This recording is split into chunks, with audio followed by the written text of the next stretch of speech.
So today we're going to talk about business lessons. John Cottrell here from breakthroughleadership.co.uk.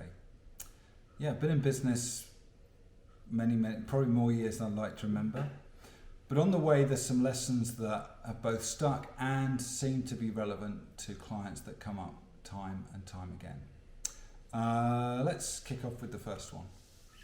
So the first one is the difference between a business owner and an entrepreneur.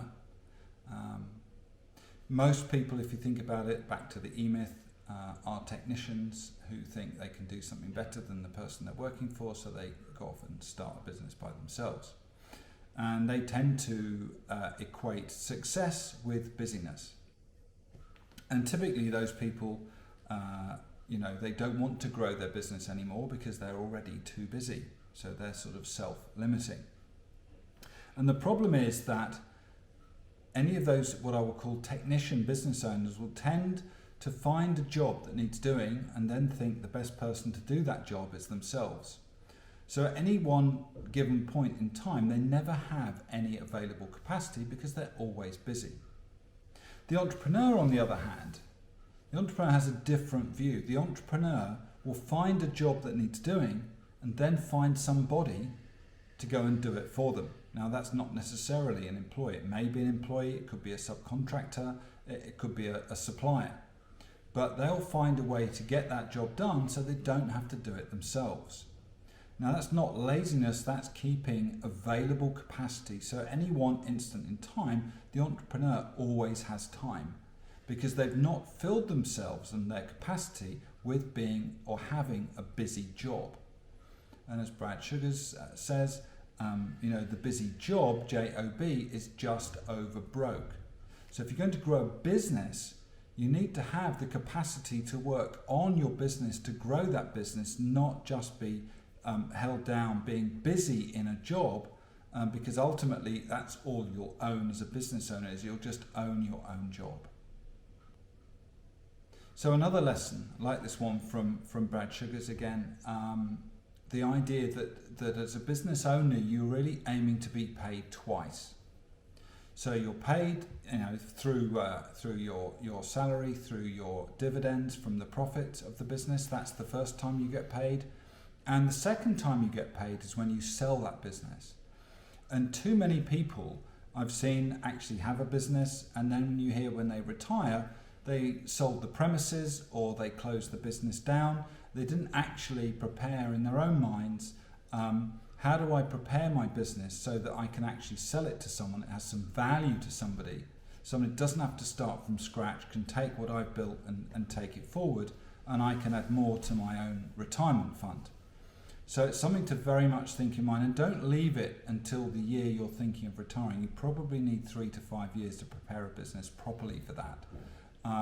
But again, it's a lesson that some people don't learn until it's too late. And actually, if they only had the time to think about it in the past, life would be a lot easier. Another common challenge I see, particularly where you've got spouses in the business, is very often you end up with some bizarre competition to spend the money coming into the business. People have, that nice outfit they want, or the holiday they want, or the school fees, or whatever else it is. So the directors and their wives, or if it's the wife is the owner and the husband, are treating the business as a piggy bank to be raided. And it's like, well, we've all got to raid it equally for it to be fair. But no one's actually thinking, well, we need that money to grow the business. So actually what we should be doing is restricting our income, and therefore the tax we pay, and reinvesting that money in the business to grow the business for future gain.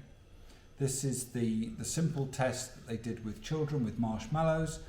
It's saying, can you actually have a marshmallow for 15 minutes without eating it? And if you can manage that, you're going to get a second marshmallow.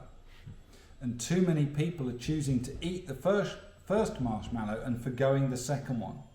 And if you do that in business, you'll never ever grow because you're too busy taking the money out and you're not doing enough to live more frugally, more modestly, but actually reinvest in people to grow the business. And I've seen this on both a small scale where you see the sons of the business owner, you know, they want to get married, they want a house, they want a car, they want all these things, so the money's being pulled out, and it's very easy for that amount of money to amount up what it would cost to employ a member of staff, to take some of the workload to allow you to focus on growth. And then in extreme cases, I've seen a business where the cost of one of the sons was an exceeding £250,000 a year, and yet if that son actually did the job he was supposed to be doing competently, the business would only have been paying about 30 to 40,000 a year for that job to be done on the open market. So the business was paying a huge penalty. It could have had a bigger and more competent team to drive its day-to-day operations, but it didn't. It squandered that money, and of course once it's gone, it's gone. So that business has been limping along because of the family itself being unable to resolve its own bad habits. The last one, and not so obvious, is that metrics need to change with time. So depending on the evolution of your business, so when you start, you need to know that you're making a profit. That's really, really important. But when you get out of that phase, that focus on profit can be a real danger, because actually what you need to focus on when you're growing is your cash flow. So you need to know that you're actually getting money in, that you're getting paid, so your cash cycle is very, very important. As you grow further, it's then going not just to profit, but actually to your gross margin, because too many businesses tend to give away margin in exchange for volume, but you could end up with a seriously big business. I know of one that was turning over 50 million in terms of its revenue, but was only making barely 100,000 in terms of its profit. Crazy. A lot of very busy people not actually earning very much money. Completely pointless. So don't be one of those businesses. Then as the business gets bigger, still when you're starting to use external funds, you've got other investors, then you need to be looking at your return on investment much more carefully. So your financial metrics, the things you focus on, change depending on the stage of development and the size of your business. Really, really important to get that right. And Vern Harnish, the growth guy, the writer of Scaling Up, writes very well on this subject if it's something you're interested in. So if you like the video, give us a like, do follow, and if you want to talk about this subject, get in touch. Otherwise, we'll see you next time.